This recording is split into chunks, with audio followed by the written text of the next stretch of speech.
My dear student, आप कैसे हैं। आज आपको हम सल्तनत काल में तुगलक वंश के शासक मोहम्मद बिन तुगलक के विषय में जानकारी देंगे। यह शासक बहुत ही चर्चित रहा है और कंपटीशनों में इससे संबंधित तमाम प्रश्न पूछे जाते हैं। मोहम्मद बिन तुगलक गयासुद्दीन तुगलक के बाद से गद्दी पर बैठता है। 1325 ईस्वी से लेकर 1391 ईस्वी तक इसका शासन रहता है मोहम्मद बिन तुगलक का। मोहम्मद बिन तुगलक काफ़ी चर्चित शासक रहा है। इसके विषय में विद्वानों में मतभेद है। कोई इसे बहुत ही विद्वान मानता है, कोई पागल कहता है। इसके कुछ डिसीजन ऐसे थे जो फ्लॉप हो गए। जैसे इन्होंने 5 डिसीजन लिया अपने शासनकाल में। पहला डिसीजन था टोकन करेंसी। टोकन करेंसी में यह तांबे का सिक्का चलाया था। राज्य व्यवस्था को सुदृढ़ करने के लिए इसने तांबे का सिक्का चलाया था। इस तांबे के सिक्के को टोकन करेंसी कहा गया। बाद में राज्य में डुप्लीकेट टोकन करेंसी इतनी अधिक हो गई कि लास्ट में उसको अपना डिसीजन वापस लेना पड़ा और इस करेंसी को वापस भी मंगा लेना पड़ा। तो इतिहासकार बताते हैं कि दिल्ली में किले के पास बहुत बड़ा टीला टाइप का ढेर लग गया टोकन करेंसी से, तांबे के सिक्कों से। दूसरा डिसीजन उसने दिल्ली से दौलताबाद राजधानी बदलने का लिया।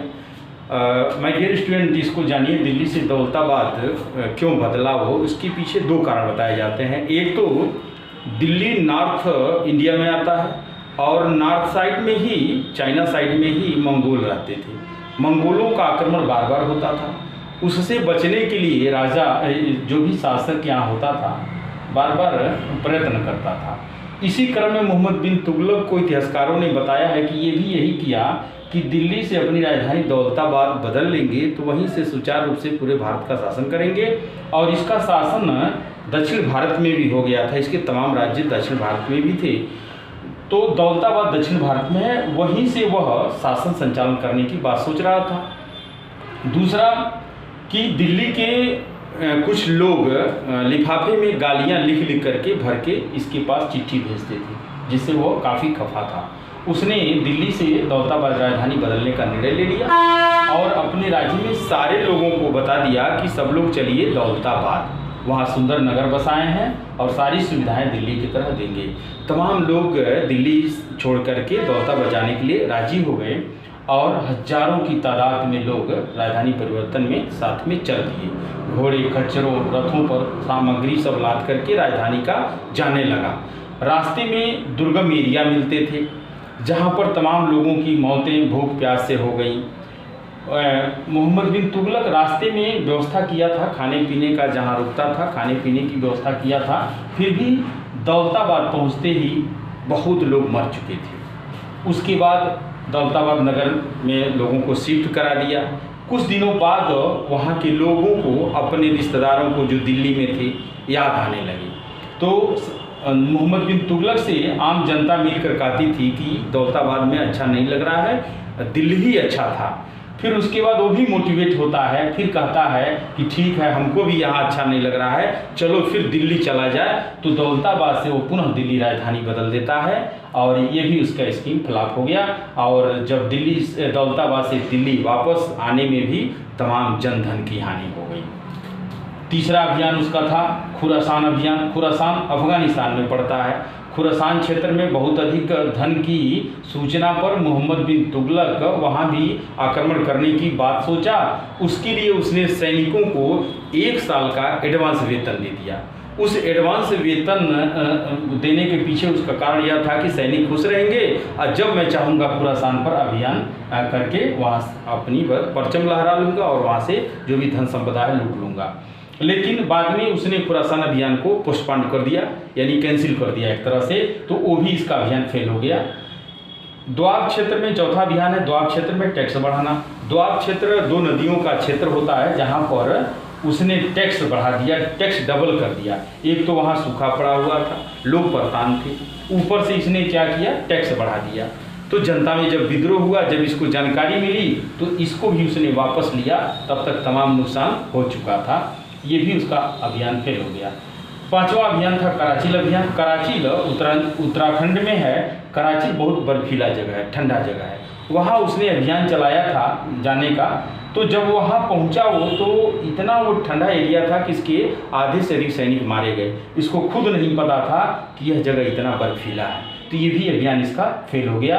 तो 5 अभियान, जो भी 5 डिसीजन थे, पाँचों इसको फेल हो गए। बदायूनी, तमाम इतिहासकारों ने इसके विषय में कह दिया है कि वो पागल था। बदायूनी कहता है, इसकी मौत पर लिखा है कि राजा को प्रजा से, प्रजा को राजा से मुक्ति मिल गई। अब आइए इसके कुछ और डिसीजन हम बताते हैं, कुछ और। इसका उपनाम जूना खां था। ये कई बार पूछ देता है कि शासक का नाम जूना खां था, तो मोहम्मद बिन तुगलक का उपनाम जूना खां भी था। अरबी फारसी भाषाओं का बहुत अच्छा ज्ञाता था। यह विद्वान व्यक्ति था। इसे गणित, खगोलविद, ज्योतिष, चिकित्सा शास्त्र की बहुत अच्छी जानकारी थी।